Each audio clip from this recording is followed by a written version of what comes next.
I'm Michael Bain and welcome to Triggered, coming to you this week as always from the secret hidden bunker in the Rocky Mountains and Dragon House Studios. And today I have for you one of those rare beasties that's perhaps not so rare anymore.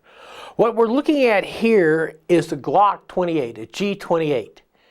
And it is exactly like a Glock G26, except it's in .380 caliber. I can prove that to you pretty quickly. This is my old, ancient Glock 26. It's got a lot of miles on it. This is the brand spanking new G28, which has no miles on it. And you will notice that they are, in effect, the same gun. Pretty close to the same gun in any case. Now, the interesting point to me on the G28 is why would Glock introduce this? Well, it's actually been around a long time. If you recall, the G26 was the first of the little baby guns for carry, and it goes back to like 1994. And its big revelation was it carried 10 rounds. And it also married into the Glock family of magazines, which meant that in addition to the 10-round magazine that you got with the gun, you could use a 15-round G19 magazine, a 17-round G17 magazine, or the 33-round G18 machine gun magazine. It's light, it carries well, it shoots well. A lot of people like the way the G19 or the G26 shoots over and above the G19.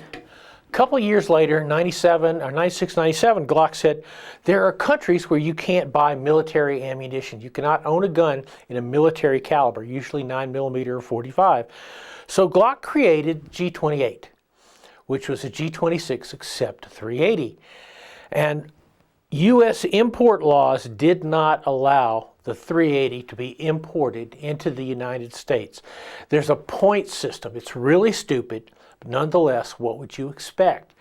But the G28 couldn't make it. However, Glock now has a manufacturing facility in Smyrna, Georgia, has for years and years, so they decided, in conjunction with TALO distributors and Lipsey's, our friends at Lipsey's, Jason Klosner and those guys, to bring out a limited run of the .380 Glocks, and that is the G28.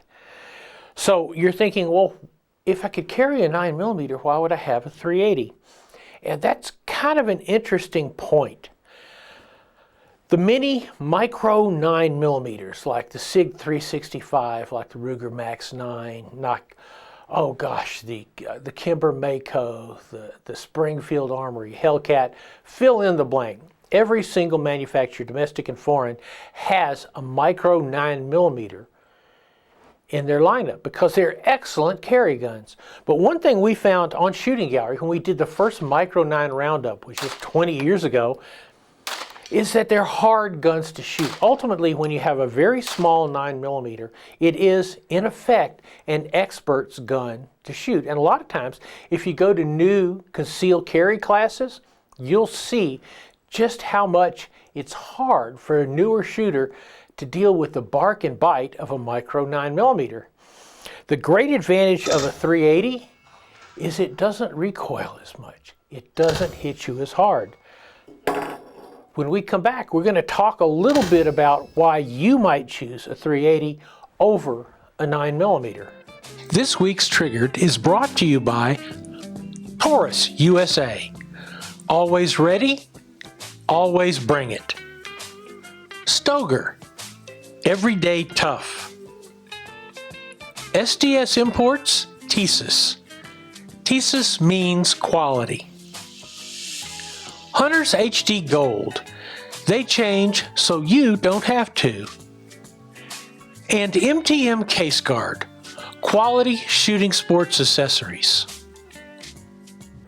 Welcome back to Triggered, where we're talking about the Glock G28. 10-shot, .380 semi-auto, very much like its brother, the G26, a 10-shot 9mm semi-auto. Obviously, as all of you know, .380 is actually a short 9mm. In fact, in Europe, it's called 9mm Kurz, which is short. And one of the things that's changed in the market over the decades is that when the pocket-sized 380s were introduced, really the launch of the Ruger LCP that shot that market into the stratosphere, ammunition makers focused their attention on the 380, which pretty much they'd ignored for the last, 50, 60 years. And bullet design, ballistics on 380 look better and better and better.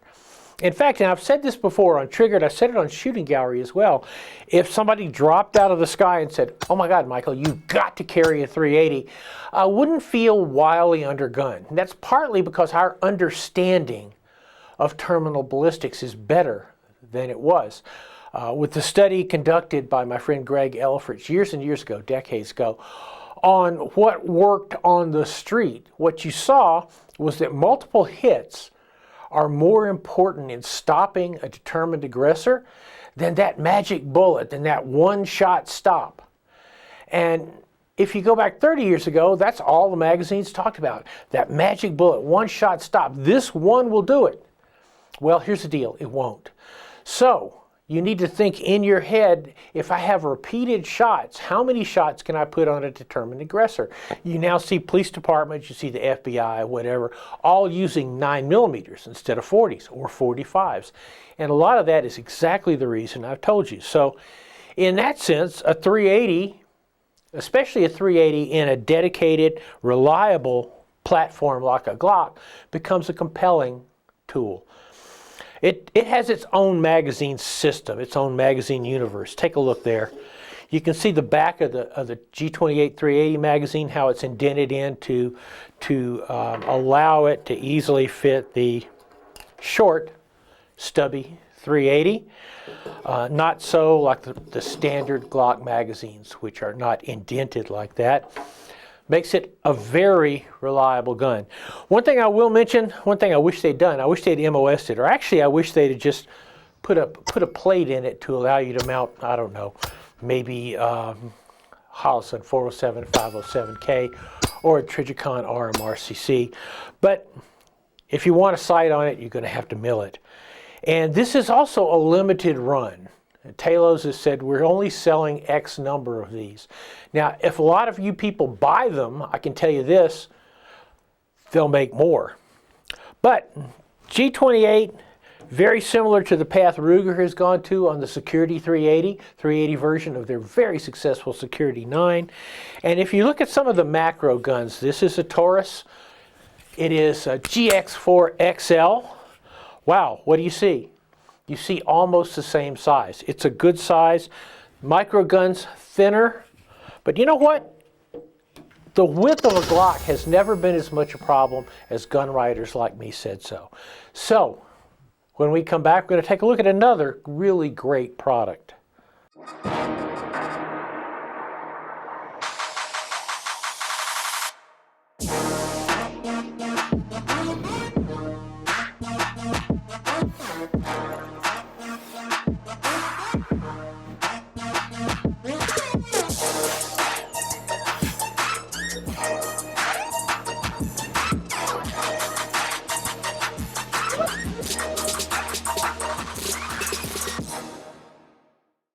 Welcome back to Triggered. Last time I was out at Gunsight, I got to spend some time with the people at Ransom Rests. David Ransom family have been making Ransom Rests for a long time. They are the standard rest against which all others are measured. And David asked me the question, he goes, hey, you guys out here, especially you, Michael, all you do is review guns. You're got guns on rest all the time. Why aren't you using the best in the world? And that's actually a valid question. This is a pistol rest, multi-caliber steady rest. For a little snubby gun here, you got an extra bag, but you're going to go right in here. Basically, what this will do is give you a rock-solid rest for a pistol. I have some other Ransom products I'm going to be showing you over the next couple of months, but this thing weighs roughly a ton. You have to actually lower it in with a crane, and that's what you want when you're setting up a gun, you're sighting a gun in, you're testing a gun. You want it to be solid. I'd also like to mention that the Ransom Rest Rifle Master, which are great rests, and again, we'll be showing you those a little bit later in the year. most copied rest in the entire world. A lot of Chinese knockoffs out there, but there is only one Ransom Rests. So I wanted to show you this. I'm going to be using it. It's got my name on it, so that way I can't forget my name, which is a real plus. In any case, thank you for joining us today on Triggered, brought to you by Stoeger and their STR 9mm line. I got some big announcements coming up from them in a month or so you're going to want to watch for that. You can find links for everything we've talked about here on michaelbain.tv, where you can see this show for free. You can find us on YouTube. You can find us on Rumble. So be sure to tune in next week.